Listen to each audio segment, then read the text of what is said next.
ومر علي فصل الشتاء وقد حل فصل الربيع وأنا وحيد في هذا المكان. لا صديق، لا أحد يحدث وحشتي.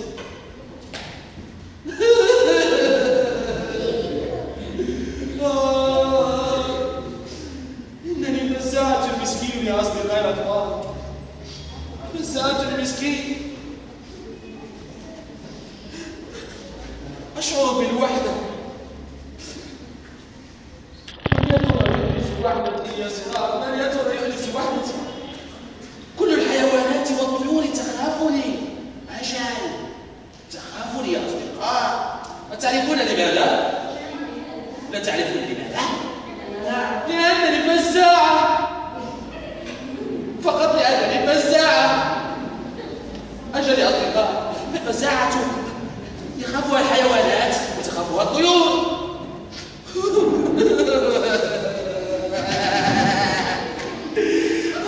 يا لي من تعيس، يا لي من تعيس. لكنني يا أصدقاء لن أستسلم لهذه الوحدة، لن أستسلم لهذه التعاسة والكآبة. سأفرح، سأرقص.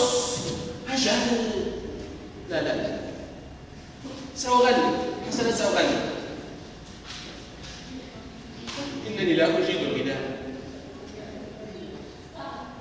ما رأيكم أن أحكي لكم حكاية؟ ما رأيكم يا صغار؟ ما رأيك يا صغيرة؟ وأنت يا صغيرة؟ ما رأيكم أن أحكي لكم حكاية؟ لم أسمع شيئا.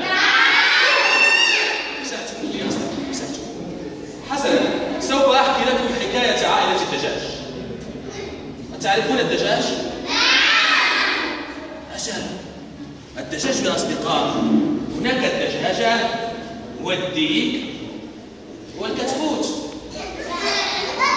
أجل، وعائلة الدجاج هذه التي سأحكي عنها، هذه الحكاية.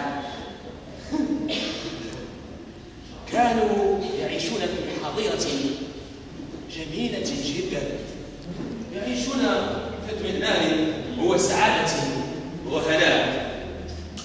لكن يلزمنا لهذه الحكاية، يلزمنا دجاجة. عشان دجاجة. ما رأيكم يا أصدقاء أن نذهب ونحضر الدجاجة؟ نحضر الدجاجة؟ دجاجة.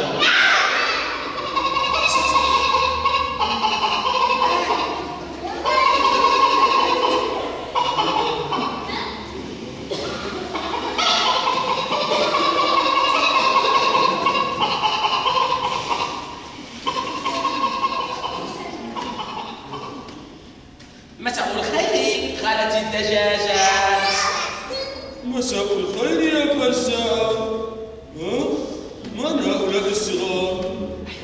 مساء الخير.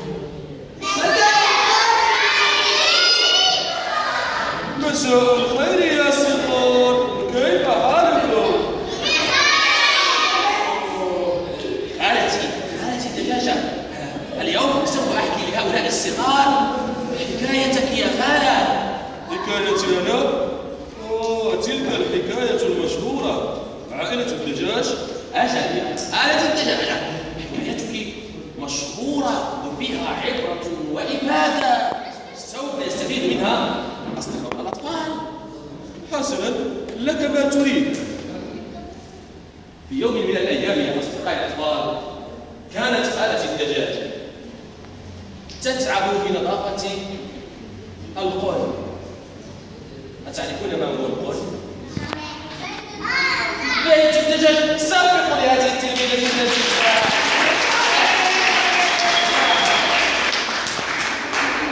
كانت دائما تتعب في نظافة بيت الدجاج والقول. لكن كان صغيرها الكتكوت صوصو كتكوتا مشاغبا جدا. أنتم مشاغبون يا صغار؟ أنتم مجتهدون؟ يحبون الدراسة، لكن سوسو هذا كان لا يحب الدراسة، لا يريد أن يذهب إلى المدرسة، يريد فقط أن يشاكس ويشاغب. تذهبون معي إلى صوصو كي نطلب منه أن يساعد خالة الدجاجة في أتعاب الخبز؟ لا؟ لا تريد أن يساعد أمه في أتعاب الخبز؟ لا. أنتم يا أصدقائي الأخوة تساعدون أمهاتكم في أتعاب المنزل؟ لا. أنتم مجدون ومجتهدون. حسنا، فالله غير صوصو. هذا الكتكوت يا صغار هو صوصو. من يناديني بالكتكوت الصغير؟ من؟ أنت؟ لا لست كتكوتا صغيرا، أنا كتكوت قوي جدا. أنا كتكوت قوي. هذا هو الصوصو، دائما يدعي أنه قوي. أجل يا أصدقاء، ومنذ أن حضر مصارعة الديكة مع والده الديك كوكو وهو يريد أن يصبح كتكوتا قويا ودائما يعتدي على كتاكيت الجيران. ماذا سينفعل يا أصدقاء؟ ماذا سينفعل؟ لا عليك يا خالة الدجاجة، لا عليك، سوف نجعل منه كتكوتا مجدا وطيبا. أنا لا أريد أن أعمل بالخط، أنا لا أريد أن أذهب إلى المدرسة، أنا فقط أريد أن أتعلم مصارعة الديكة. أصدقائي الأطفال، ومنذ أن ذهب صوصو وحضر مصارعة الديكة وهو يريد أن يصبح كتكوتا قويا يعتدي على كتاكيت الجيران، أأنتم تعتدون على أصدقائكم؟ نحن لا نعتدي على أصدقائنا، صوصو هذا يفعل ذلك. حسنا يا أصدقاء، سوف نذهب ونطلب مساعدة من كوكو. كوكو الديك كوكو، ما رأيكم؟ نعم. ما رأيكم؟ حسنا يا أصدقاء، سوف نذهب إلى كوكو. كوكو، أين أنت يا كوكو؟ أين أنت يا كوكو؟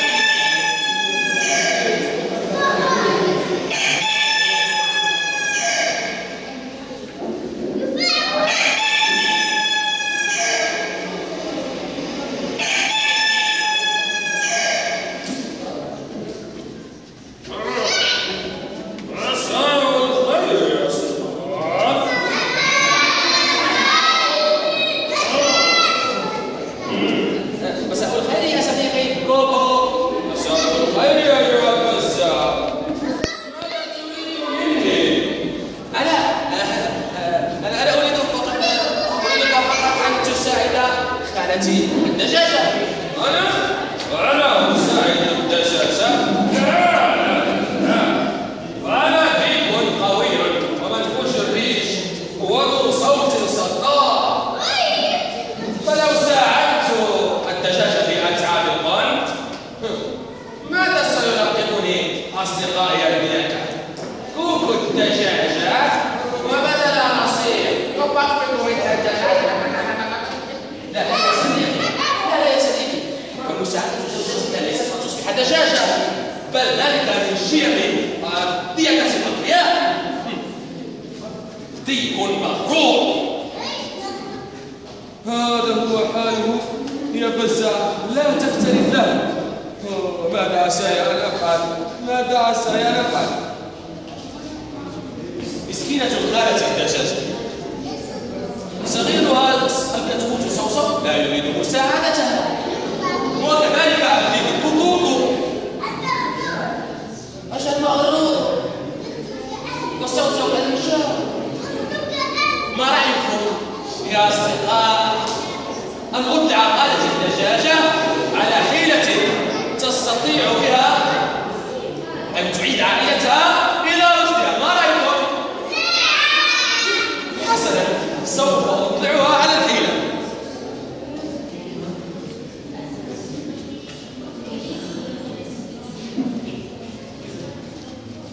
استمعوا إلى الحيلة. خالتي الدجاجة، لدي لك حيلة رائعة.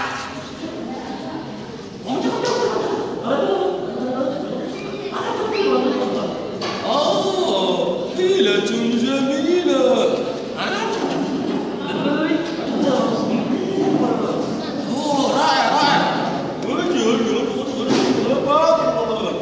أجل يا خالتي الدجاجة، اتفقنا يا بزاع. بعدما أطلعت خالتي الدجاجة على حيلة ستعيد بها عائلتها إلى رشدها، سوف نرى ماذا ستفعل بهذه الحيلة. ذهبت الدجاجة واتجهت نحو كوكو وصوصو.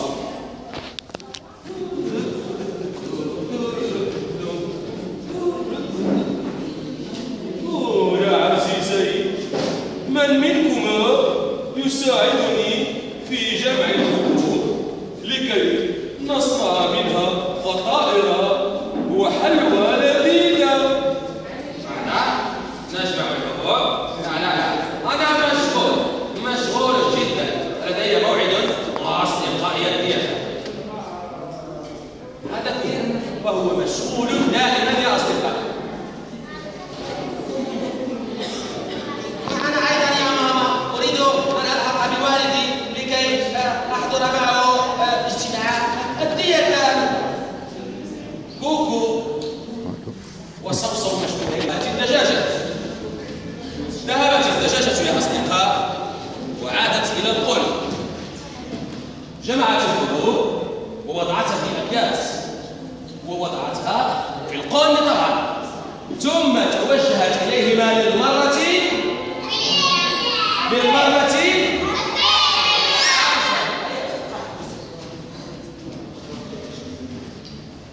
مرحبا يا عزيزي، لقد جمعت الحبوب ووضعتها في أكياس.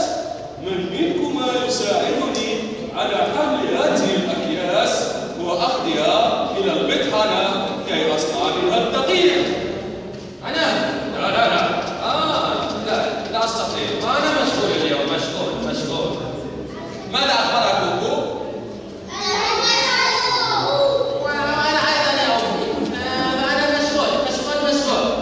ماذا أخبرك صوصو؟ هما مشغولان، وليس مشغولان، هما كسلان. ذهبت الدجاجة إلى القل، أخذت كيس الحبوب وحملته لوحدها وأخذته إلى المطحنة. أتعرفون ماذا نصنع بالحبوب عندما نأخذها إلى المطحنة؟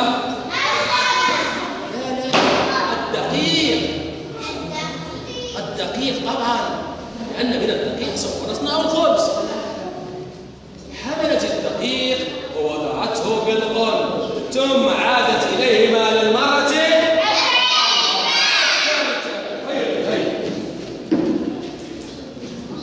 مرحبا يا عزيزي، من منكما يساعدني في إعداد الفطائر والحلويات بالدقيق الذي أعددته؟ أنا أعد معك الفطائر. تسخرين مني يا دجاجة؟ أنا لا أجيد إعداد الفطائر. لا، أنا أساعدك.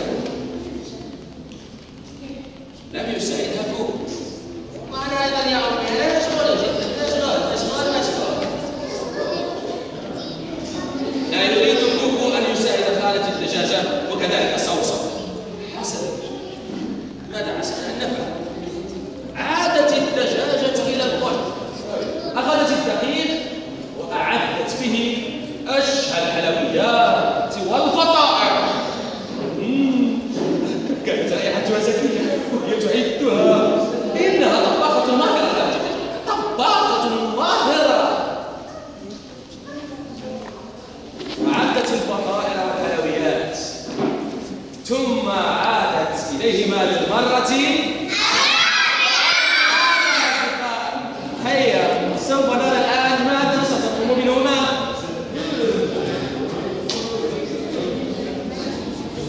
يا عزيزي، من منكما يريد مساعدتي في أكل الفطائر وأكل الحلويات وأكل الخبز؟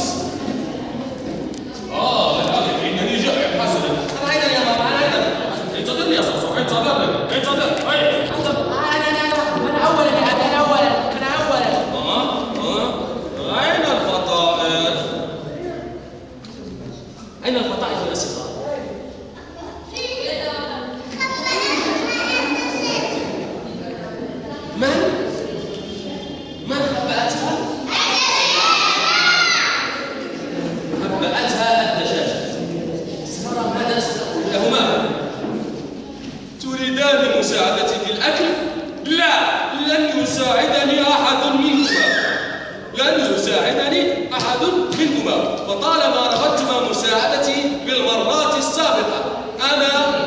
سآكل